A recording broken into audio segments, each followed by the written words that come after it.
एक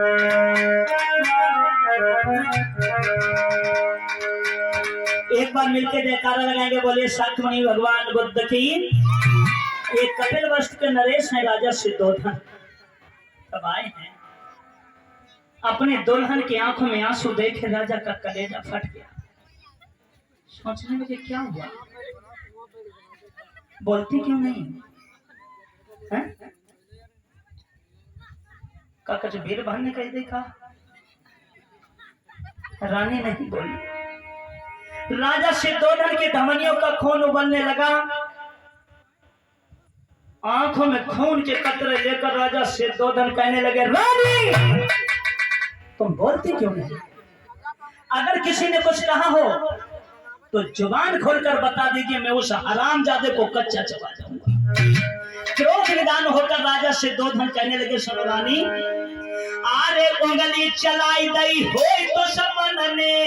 बाकी बहिया लिए उठा।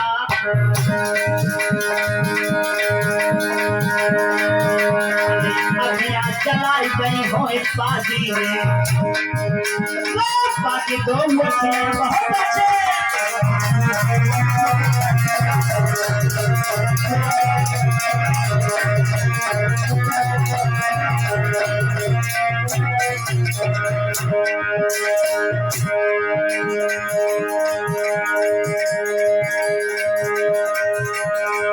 एक बार मुझे नाम लेकर बताओ। हम यादो नगर हने से घाटे और वादे में लगा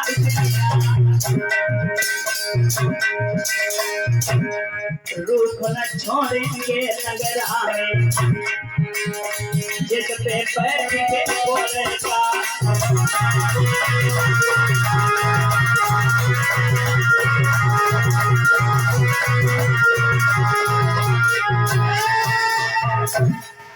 राजा सिद्धोधन कहने लगे, हमारे जीते जी अगर किसी ने कुछ कहा हो तो एक बार नाम ले दीजिए, मैं उसे 20 से ठार दूंगा। राजा सिद्धोधन को जब गुस्से में देखा, रानी उठ के खड़ी हुई, कहने लगी, महाराज कर्मा ना बैठ जाऊं। आपके होते हुए कौन मुझे गालियां देगा, कौन मुझसे कटक शब्द बोलेगा? मैं अपनी किस्मत के लिए रो रही हूँ, मुझसे किसी ने नहीं कहा। आज वो दुखियारी ने अपने पिया के घुटनों पे सर को रख दी और फपक फपक कर रोने लगी, कहने लगी, सुनो ना, मैं तो यही कहूंगी कि हमारी जैसी अभागन औरत इस दुनिया पर जरूर ना रहे। कारण ये है कि मौसी अधर्मिनी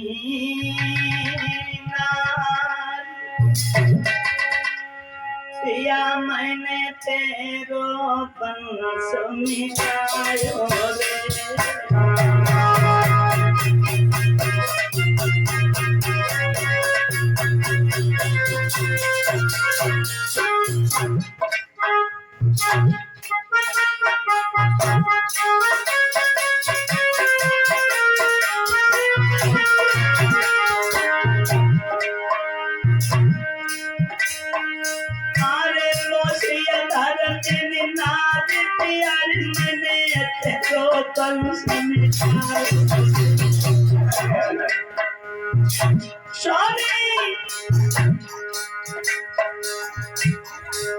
जन्म को पापा लला को दैया चेहरा नहीं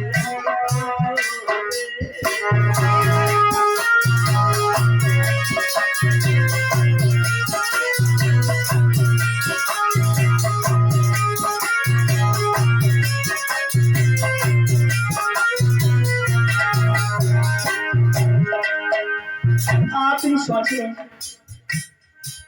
कि वो नारी नारी कहे कि जिस नारी के गर्भ से कोई बच्चा न पैदा हो, और वो गुलशन गुलशन कहेगा जिस गुलशन से कोई फूल न खिले। बिन बेटा के ओ स्वामी मैं कैसे जन्म गवाऊं, नहीं कोई संतान पिया मैं तेरे के मैं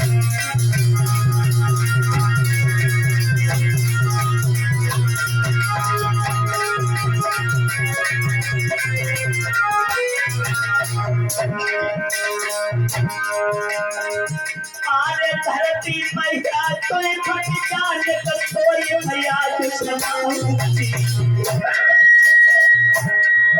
आरे धरती पे जा छोरा भागिन कोई मैया समाऊंगी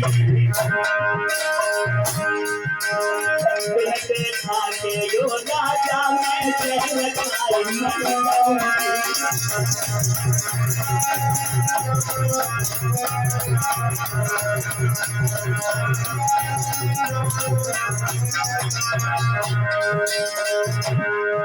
बाहिर की भरी भरी रोन लगी यकीन सुनी रही सारी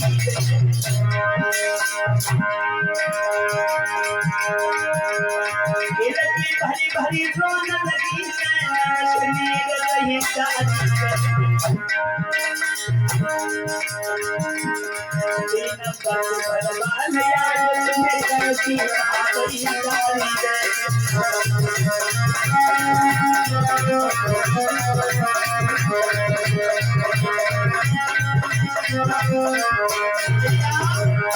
आज वो दुखियारी जब फूट फूट कर रोने लगी राजा सिद्धोधन ने हाथ पकड़ कर उठा लिया कहने लगे पगली तुम बच्चे के लिए रो रही है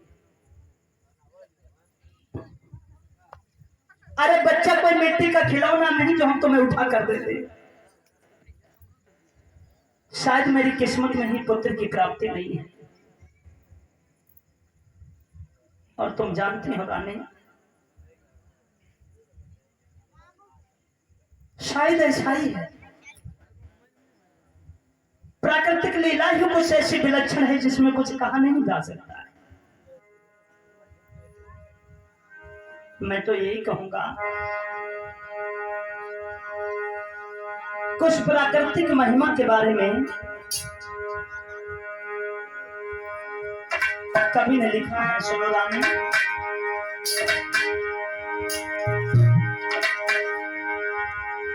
तेरे काव वृक्ष पे फल लटके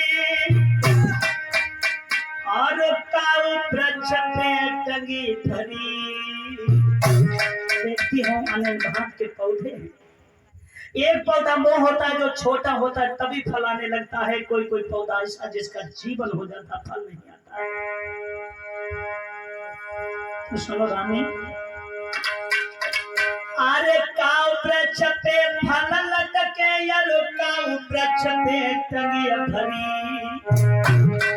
अरे कहीं ऊंचे टीला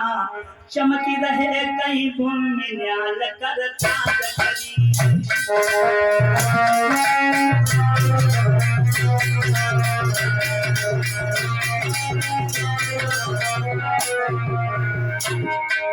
क्या है प्राकृतिक महिमा सुनो बगुले को श्वेत बनाए डालो बगुला श्वेत है सफेद बगुले को श्वेत बनाए डालो ये कोई लकड़ी काली काली देख रही हूँ बगुला सफेद है कोयल काली है चिड़ियों में अनेकों प्रकार के रंग को किसने बनाया ये प्राकृतिक महिमा है बगुले को श्वेत बनाए डालो ये कोई लकड़ी काली गोल जमाए के काबुल में खरीद कांच लवारी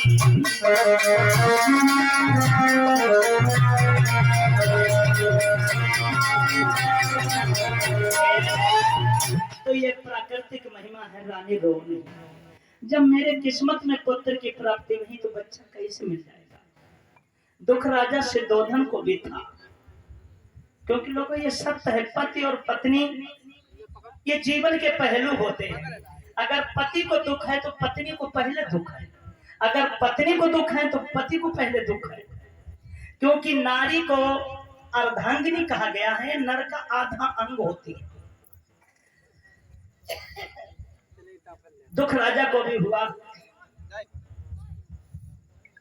तब तक लोगों शाम हो गई। राजा सिद्धोधन अपने सैन्य कक्ष में और रानी महामाया